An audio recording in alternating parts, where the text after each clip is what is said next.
কেমন স্যার? আসুন বসুন। ধন্যবাদ স্যার। তুমি কি তোতলা নাকি? গোয়া মারছে স্যার, একটু একটু তোতলামি করি আর কি। আচ্ছা, কি নাম আপনার? স্যার আমার নাম হলো আফটানুন চৌধুরী। এ আবার কেমন নাম, আফটানুন চৌধুরী কেন? কারণ স্যার আমি তো বিকালে জন্মাইছি, সকালে জন্মাইতাম তাহলে আমার নাম হতো মর্নিং চৌধুরী, তাই স্যার? এ আবার কেমন লাগলো ভাই? আচ্ছা আপনি ওসব ছাড়েন, আপনার শিক্ষার যোগ্যতা কত বলেন তো আমাকে আগে। স্যার আমি তো এমএ পাস, তবে আমার রেজাল্ট একটু অন্যরকম। মানে মানে স্যার পরীক্ষার কোনো প্রশ্ন আমার খুব কমন আসেনি, কিন্তু সব উত্তর জানা ছিল।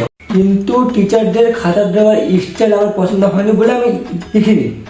মানে পাগল নাকি আপনি? আচ্ছা আপনি ওসব ছাড়েন, আপনাকে আমি একটা সাধারণ প্রশ্ন ধরি। হ্যাঁ হ্যাঁ স্যার বলুন।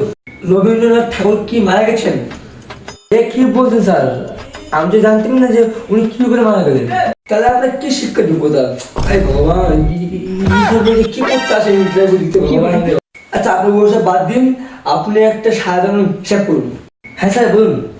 ধরেন আপনার কাছে 5,000 টাকা আছে, 5,000 টাকার মধ্যে আমি 2,000 টাকা নিলাম, তাহলে আপনার কাছে কয় টাকা থাকবে? 5,000 টাকাই থাকবে স্যার। কি করে?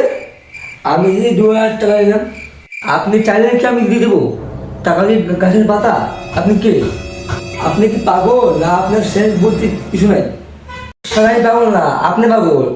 পাগল হলো তো আপনার চশমার ডান্ডি ভাঙ্গা। ওর মেরেছে।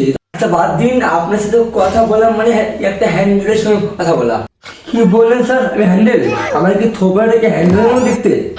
হ্যান্ডেল না তো কি? আপনি এখানে ইন্ডিয়া বইতে আসছেন, আপনি কি শ্বশুর বাড়ি আসছে? আমি কি আপনার শ্বশুর? ঠিক আছে, শেষ প্রশ্ন, আমাদের কোম্পানিতে আপনি কোনো চাকরি দেওয়া হবে না। স্যার এরকম করুন স্যার প্লিজ, আপনাকে জোর আছে। কারণ স্যার আপনাদের কোম্পানিতে কেউ ঠিকমতো কাজ করে না, তাই একজন লোক দরকার, তাই আমাকে নিয়ে নেন। আমি সারাদিন সোফায় বসে বসে থাকবো, আর আপনাদের কাজ আমি সবগুলো মনিটর করব। আপনার চাকরি হবে না, এত বড় কথা? এখনই আমার অফিস থেকে আপনি বেরিয়ে যান, তাড়াতাড়ি বেরিয়ে অফিস থেকে।